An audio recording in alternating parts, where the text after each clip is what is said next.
നമ്മുടെ മൊബൈലിൽ പല പ്ലാറ്റ്ഫോമുകളിൽ നിന്നുമായിട്ടും ഒരുപാട് നോട്ടിഫിക്കേഷനുകൾ ഒരുപാട് മെസ്സേജുകൾ വരാറുണ്ടല്ലേ. ഇനി മുതൽ നിങ്ങളുടെ മൊബൈൽ ഇതുപോലെ നോട്ടിഫിക്കേഷൻ വരുമ്പോൾ ഈ ഒരു രൂപത്തിലായിരിക്കും വരിക. അതായത് ഏത് പ്ലാറ്റ്ഫോമിൽ നിന്നാണ് നിങ്ങൾക്ക് നോട്ടിഫിക്കേഷൻ വരുന്നത്, ആ ഒരു ഐക്കൺ ഇങ്ങനെ ഓടിക്കളിക്കുന്ന രൂപത്തിൽ. ഇതെങ്ങനെ സെറ്റ് ചെയ്യാമെന്നല്ലേ? നിങ്ങളുടെ മൊബൈൽ സാംസങ് ആണെങ്കിൽ നിങ്ങൾക്ക് വളരെ ഈസി ആയിട്ട് ഈ കാര്യങ്ങൾ സെറ്റ് ചെയ്യാൻ സാധിക്കും.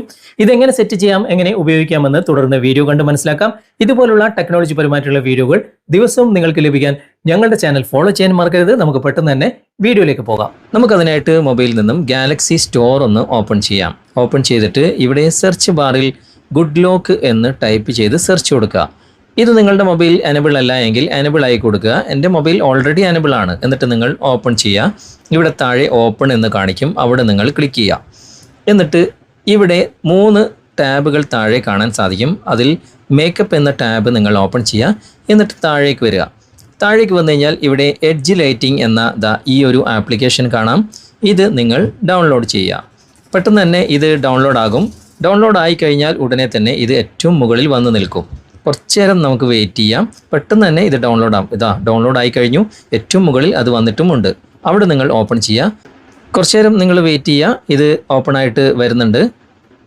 ഇവിടെ ഓപ്പൺ ആയിട്ട് വന്നിട്ടുണ്ട്. പക്ഷേ ഇത് എനബിൾ ചെയ്യാനുള്ള ഓപ്ഷൻ ഒന്നും ഇവിടെ കാണുന്നില്ല. പക്ഷേ ഇങ്ങനെ ഒന്ന് സ്വൈപ്പ് ചെയ്യുക. കണ്ടോ, ഇവിടെ ഓൺ ചെയ്യാനുള്ള ഓപ്ഷൻ വന്നിട്ടുണ്ട്. എന്നിട്ട് നിങ്ങൾ ഓൺ ചെയ്യുക. എന്നിട്ട് രണ്ടാമത്തെ ഓപ്ഷൻ ഇവിടെ സെറ്റ് കസ്റ്റം സ്റ്റൈൽ എന്ന ഭാഗം എനബിൾ ആയി കൊടുക്കുക. പിന്നെ ഷോ ആപ്പ് ഐക്കൺ എന്ന ഭാഗം കൂടി നിങ്ങൾ എനബിൾ ചെയ്ത് കൊടുക്കുക. ഇത്രയേ വേണ്ടൂ. സംഭവം ഇവിടെ ഓപ്പൺ ആയിട്ടുണ്ട്. ഇവിടെ താഴെ മറ്റൊരു ഓപ്ഷൻ ഉണ്ട്, അതിനെക്കുറിച്ച് ഞാൻ പറയാം. ഇനി നമുക്ക് വാട്സപ്പിൽ നിന്നും ഒരു മെസ്സേജ് അയച്ചു കൊടുക്കാം. ഇപ്പോൾ ഞാൻ വാട്സപ്പിൽ ഒരു മെസ്സേജ് അയക്കാണ്. ഒരു ഹായ് വിട്ടു. അപ്പോൾ ആ ഒരു മെസ്സേജ് ഈ ഒരു മൊബൈലിൽ വരുന്നത് ഈ ഒരു സ്റ്റൈലിലാണ്. അതായത് വാട്സപ്പിൽ നിന്ന് ആയതുകൊണ്ട് വാട്സപ്പിൻ്റെ ഐക്കണുകൾ ഇതുപോലെ ഓടിക്കളിക്കുന്ന രൂപത്തിലാണ് വരുന്നത്. ഇനി മറ്റേതെങ്കിലും പ്ലാറ്റ്ഫോമിൽ നിന്നാണ് നിങ്ങൾക്ക് മെസ്സേജുകൾ വരുന്നെങ്കിൽ ആ ഐക്കണുകൾ ഓടിക്കളിക്കും. വാട്സപ്പിൽ തന്നെ ഞാൻ മറ്റൊരു മെസ്സേജ് വിട്ടു. കണ്ടോ, ആ ഒരു ഐക്കൺ ഓടിക്കളിക്കുന്ന രൂപത്തിലാണ് മെസ്സേജുകൾ വരുന്നത്. ഇനി രണ്ടാമത്തെ ഓപ്ഷൻ ഞാൻ പറഞ്ഞിരുന്നല്ലോ. ആ ഒരു സെറ്റിങ്സിൽ നമുക്ക് രണ്ടാമത്തെ ഈ ഒരു ടോഗിൾ ഓൺ ചെയ്ത് കഴിഞ്ഞാൽ നമുക്ക് ലോക്ക് സ്ക്രീനിലാണ് ഇങ്ങനെ ഐക്കണുകൾ ഓടിക്കളിക്കുന്ന രൂപത്തിൽ മെസ്സേജുകൾ വരിക.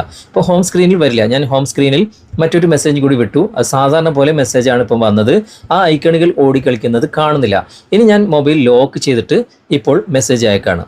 മെസ്സേജ് അയക്കുമ്പോൾ കണ്ടോ, ലോക്ക് സ്ക്രീനിൽ ഇതുപോലെ ഐക്കണുകൾ ഓടിക്കളിക്കും. ഏത് പ്ലാറ്റ്ഫോമിൽ നിന്നാണ് നിങ്ങൾക്ക് മെസ്സേജ് വരുന്നത്, ആ ഐക്കണുകൾ ഇതുപോലെ ഓടിക്കളിക്കുന്ന രൂപത്തിൽ വെറൈറ്റി ലുക്കിൽ നിങ്ങൾക്ക് മെസ്സേജുകൾ വരും. സാംസങ്ങിൽ ഇങ്ങനെ വെറൈറ്റി ആയിട്ടുള്ള ഒരുപാട് ഹിഡൻ ഫീച്ചറുകളുണ്ട്. അതിൽ ഒന്ന് മാത്രമാണ് ഞാൻ ഇന്ന് നിങ്ങൾക്ക് പരിചയപ്പെടുത്തിയത്. ഈ വീഡിയോ നിങ്ങൾക്ക് ഇഷ്ടമായിട്ടുണ്ടെങ്കിൽ നിങ്ങളുടെ കൂട്ടുകാർക്ക് ഷെയർ ചെയ്ത് കൊടുക്കാനും മറക്കരുത്. അപ്പോൾ ഇന്നത്തെ വീഡിയോ നിങ്ങൾക്ക് ഉപകാരപ്രദമായിട്ടുണ്ടെങ്കിൽ നിങ്ങളുടെ കൂട്ടുകാരിലേക്കും വീഡിയോ ഷെയർ ചെയ്തെത്തിക്കുക. അതുപോലെ തന്നെ വീഡിയോയെക്കുറിച്ചുള്ള അഭിപ്രായങ്ങളും നിർദ്ദേശങ്ങളും നിങ്ങൾ കമൻറ്റായി രേഖപ്പെടുത്തുക. വീഡിയോ ഇഷ്ടമായിട്ടുണ്ടെങ്കിൽ ലൈക്ക് ചെയ്യാനും കമൻറ്റ് ചെയ്യാനും ഷെയർ ചെയ്യാനും മറക്കരുത്. ചാനൽ ഇതുവരെ നിങ്ങൾ ഫോളോ ചെയ്തിട്ടില്ലെങ്കിൽ ചാനൽ ഫോളോ ചെയ്യുക, സബ്സ്ക്രൈബ് ചെയ്യുക, ലൈക്ക് ചെയ്യുക, സപ്പോർട്ട് ചെയ്യുക. അടുത്ത നല്ലൊരു വിഷയമായി അടുത്ത അവസരത്തിൽ നമുക്ക് വീണ്ടും കണ്ടുമുട്ടാം. Thanks for watching. ബൈ.